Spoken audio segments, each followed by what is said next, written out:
All right, guys. So I haven't been too consistent with posting updates on some of the restoration that I've been doing here in the E30. So this is an 88 325 IS. So it has the diving board bumpers, but it has the late model valence, which will allow you to switch out the metal bumpers for the, I guess, the plastic ones without any modifications. So I think I might be doing that at some point.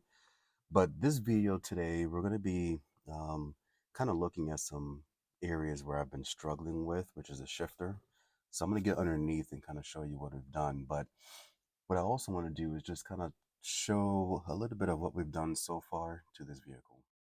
All right, so on the interior, the biggest thing that needed to be done as soon as possible was getting the cluster, all the gears redone. I didn't want to open it myself and do it myself, so I pulled it and sent it off to Bavrest, Bavarian Restorations. I think he's based in California, but he does good work. I had him do another cluster on one of my other E30s a few years back, and yeah, he sends it back in amazing shape. So he completely restores the cluster, changes the SI board, all the gears, he stamps it. He even buffs out the, I guess, the plastic glass face of the cluster. So I put it back in, but apparently I'm missing some screws. So I gotta wait till I get more screws to get that bit more secured. But the interior of this E30 is actually in pretty good shape. It's supposed to be a 54,000 mile example. Um, I believe, reports, Carfax, everything kind of validates that. But the leather on this is in really good shape. There's some uh, discoloration here, obviously for as old as it is, but the leather is in, really good shape. The seat, seeing some better days. I don't know what the extent of these seats. This is a little outside of my jurisdiction, but I don't know if these can be, um, obviously they can be cleaned up, but if I take it to a shop, I don't know if they'd be able to salvage or save these, but they're really not in that bad a shape. I've seen a lot worse. Some of my older E30s were in really rough shape. The back here didn't get a lot of wear, so these are actually in really good shape. So just got to get those cleaned professionally. But in any event, interior is pretty good. The top is decent. Probably needs a little bit of a cleaning, but there's no sagging, except for probably a little bit there and the sunroof. But yeah, the headliner is in decent shape. Unfortunately, in the front, I don't know if I'll be able to pick this up here, but right here, it has bubbled a bit. I have no idea how I'm gonna fix that. Um, yeah, no idea. I'll probably have to remove this whole trim, pull it out, and see if I can restretch this and glue it, or no idea. So that's going to be a little of a journey. But the dash is crack free, which, as we all know, is kind of tough to get.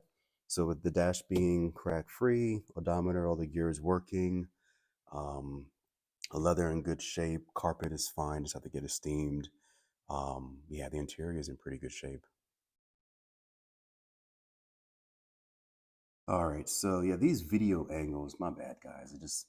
I have my other car in the garage, it's freezing outside, so I didn't put it outside yet. So yeah, these close-ups are tough to see, but to the best of my ability, I've been trying to restore everything. I haven't done a lot on the front end, but most of it has been on the back end. And I'll get over there in a few moments. But a lot of the old parts I got sandblasted and then I repainted myself. I'm learning to paint, and I've been using rattle cans, which clearly is not the way to go because it seems to nick every time I just touch or even look at it. It nicks, but compared to what it looked like before, it pales in comparison. Um, so yeah, so I got the strut tower sandblasted, got some H&R springs, um, put new rotors, got the brake pads, excuse me, not brake pads, brake caliper, carrier, got that blasted, resprayed it. The brakes were actually in pretty good shape, so I just reused the same brakes. Um, and I think it came out pretty decent. Got the steel braided lines. I think these are the ones I got from Garagistic. These are the Girling brake pads in the front. And yeah, I mean, they came out pretty good. Now, as we get to the back, most of the work that I've done since I've owned this vehicle now, wow, close to 2 years, this has been a snail pace journey. But in any event, new rotors in the back, same situation where got the brake carrier and brake calipers sandblasted, ATE in the back. Same garagistic kit, so garagistic steel braided lines. The strut insert here, or the spring, whatever you want to call that. Sorry, the spring. Well, this is the spring. H&R springs, obviously, matching the front. And the, I don't know why I can't think of the word at the moment, but as far as the little, I know it's not a strut insert, but for whatever reason, guys, I can't come up with the name at the moment. These came with the car, and they're actually in pretty good shape, so I left that alone. I pulled absolutely everything out of the bottom here, the back of the car, and got all of the subframe components sandblasted, and then I re-sprayed it myself. Rattle can spray, here in the garage. So I think next time I do this, what I'm definitely going to do is um, get them. I don't know. I may have to get a different type of spray gun as opposed to using a spray can. Maybe get some, maybe the right material. I think what I'm thinking I might do next time is maybe take it somewhere to get it professionally done.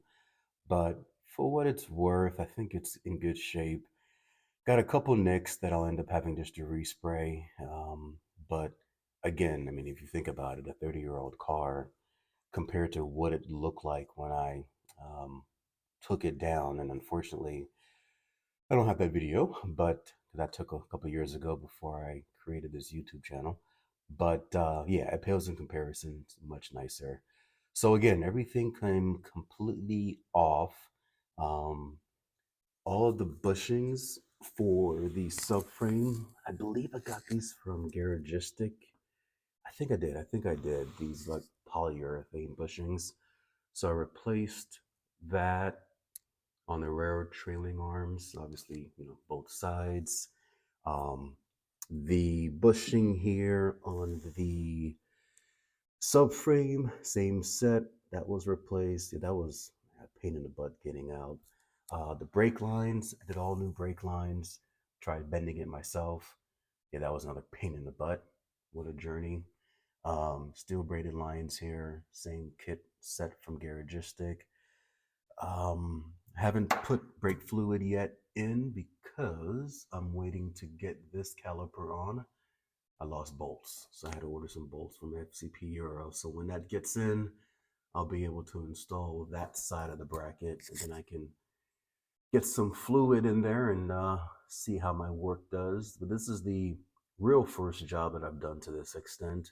Pulled a gas tank.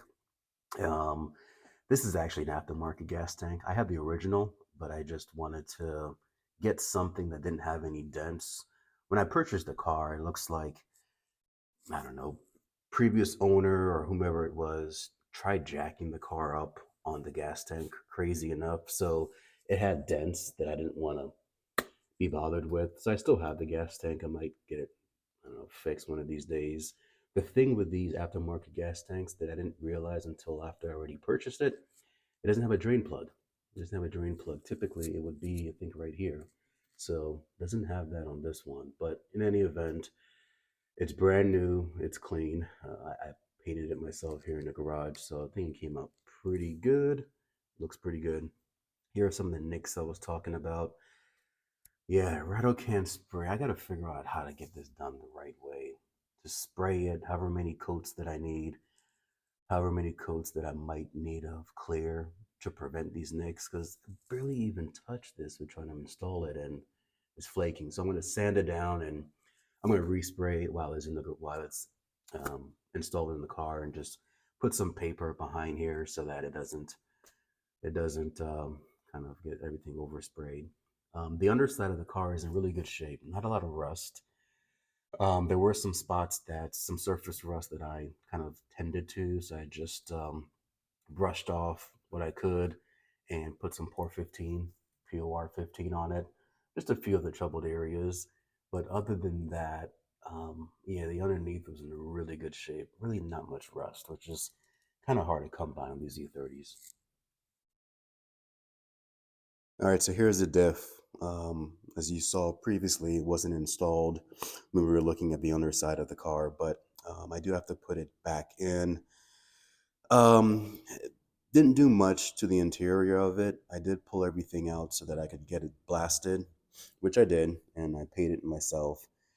Uh, I mean, this one looks pretty decent. Don't have a lot of nicks yet. That's only because I haven't been fumbling with it. Once I start fumbling with it, trying to install it, I'll probably have nicks in the paint everywhere that I'll have to, reassess. But again, I have the garage stick bushing set, so that's what this is here. And yeah, this is a IS LSD um, differential, so that'll get installed at some point soon. Okay, so this is the troubled area that I'm working with at the moment.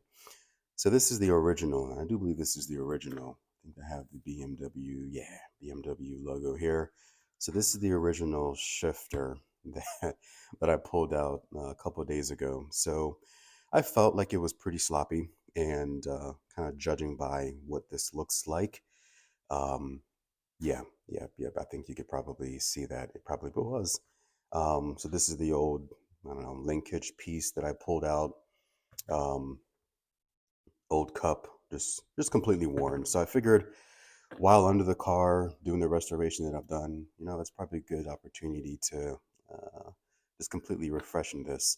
This clip, I know this coin, the bitch clip, is so difficult to get out, but when you when you do finally get it out from the trans, it's amazing. So let's go underneath and kind of take a look at what we've edited and done there.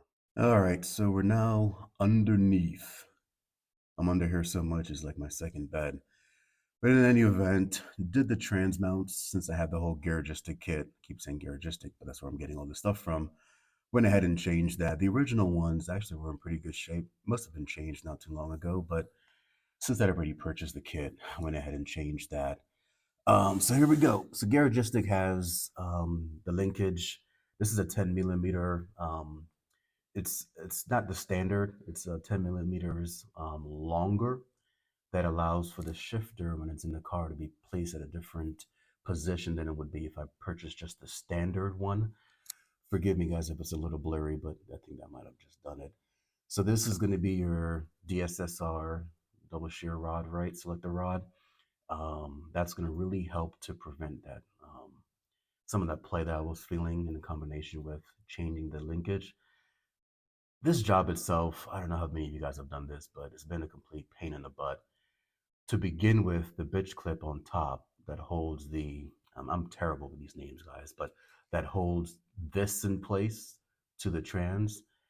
The only way you can really get that out is by lowering the transmission a bit and then getting a flathead screwdriver on the side of the trans and flicking it up to get that out from the trans.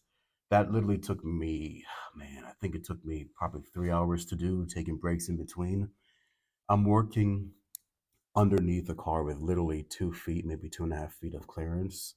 Not the best way to do it, but I don't have a lift in a garage, so I'm doing what I can. But that's been completely difficult.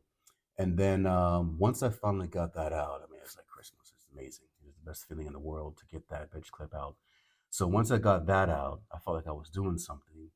Then when it came time to taking out this linkage, that was another task, completely difficult, because the little doll rod or whatever you want to call that little um, piece that slides through the trans arm and then also the actual linkage, it's a little so hard to get out, just completely difficult to get out. Not to mention, then when you get the new piece, which I'm pointing at here, and then you install that, you got to put that piece right through it again with this little clip. Is the most difficult job in the world underneath a car, but started to make some progress, started to feel really good about some things. And then now I'm struggling with this item, getting this, again, I'm terrible with names, but this fastener needs to go through the bottom of the shifter into the DSSR, and it keeps getting stuck, keeps getting stuck. For some reason, it's not. I guess there is not an easy path for it to get through. So for the better part of yesterday, I've been struggling with trying to get that through, and I had to take a break. So that's my job for today. But in any event, DSSR, and then I have a Evo 3 short shifter. So that's the setup that I have now. So once it's finally done, and I hope it's finally done soon, it should feel really good. I mean, compared to what I was experiencing before, it should be night and day. But working on that, struggling with that, and we'll see. While I'm under here, I also changed all the gas lines, the fuel feed, fuel return, um, the I guess the charcoal line, and then also the brake line that you saw there in the back. So changed all of that. Some of it was a little rusted. So again, while I'm under here, it just made sense to really address all of that. And you could buy these very easy, get them shipped within a couple of days. And the brake line is the toughest one, man, because you got to bend it. And I started bending it and not realizing that as I'm bending it outside of the car, that once I brought it in the car, I might have issues with lining it up with the brackets to hold it in. So I'm going to have to, I don't know, do something here because this brake line is in the wrong location. It's under the car, it's secured, but this should be in a different spot. So unless I could put something to kind of hold it up here, and this is a terrible video. I'm so close in, guys, but in any event, you can see how the brake line, which is this one, is not following the same path as the fuel lines. The fuel lines come already bent, so it's so much easier. But these brake lines, you got to bend yourself. And I bent it outside of the car. And then once I tried installing it under the car, I'm realizing now that I did a decent job, but then some parts aren't bent the way they should be. So I'm going to have to just, try to rebend them and add some support areas to kind of hold it in. I'm missing a bracket here that I just purchased that'll help to get this brake line in with the fuel lines, and then I'll figure out the other end of it. But all in all, the resto is coming good. I had a video with the first start that I did in over, I don't know, over a year and a half. So it sounds good. It was loud as hell because the muffler exhaust system is completely off, but it sounds good. I forgot what it sounded like, but yeah, I'm looking forward to getting this done.